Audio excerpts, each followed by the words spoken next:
前我哋好多時候玩咧，即係打機最好嘅嘢係乜嘢咧？就係咧攞到成功嘅滿足感。但係明明淨係講呢樣嘢，但係我哋以前嘅遊戲可以點樣咧？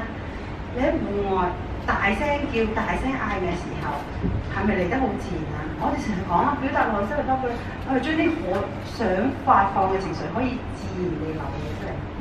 但係咧，而家咧，我見到咧有時咧喺啲 playroom 嗰度話，即係話唔好咁大聲嗌啊！玩開心都唔大聲嗌，幾時嗌啊？翻去又唔嗌得，playroom 又唔嗌得，因為我試過啦，因為我以前有一段時間係喺 playroom 做管理，我對行呢啲正常管理，我去做管理。咁隔離咧個設計師好聰明喎，唔知點解㗎？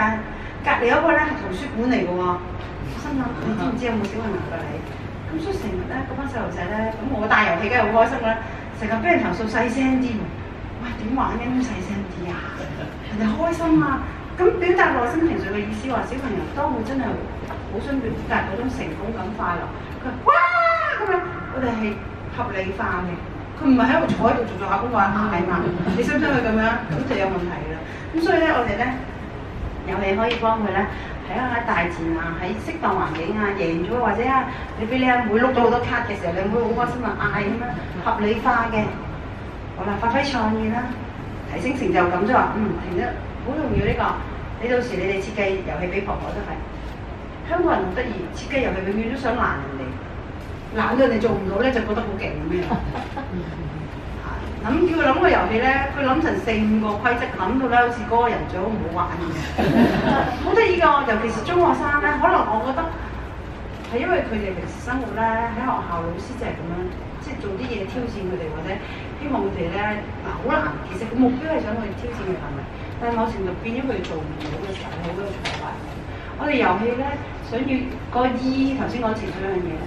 係咧有挑戰得嚟係啱啱好，可以即係我唔可以當你傻瓜，又唔當你蠢材，但係我亦唔可以即係我唔可以當你蠢材咯。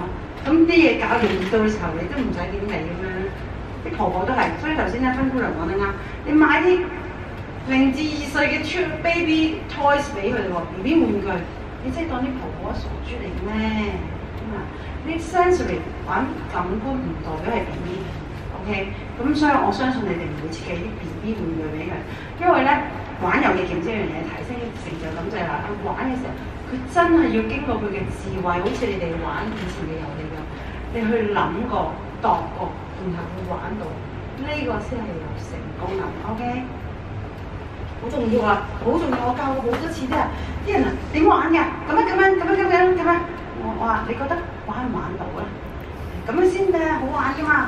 我心諗咁樣梗係唔好玩啦，咁樣好多要求到嗰個參加者都覺得，唉，冇晒信心去玩啦，解決問題能力啦，同埋舒壓，好釋放自己。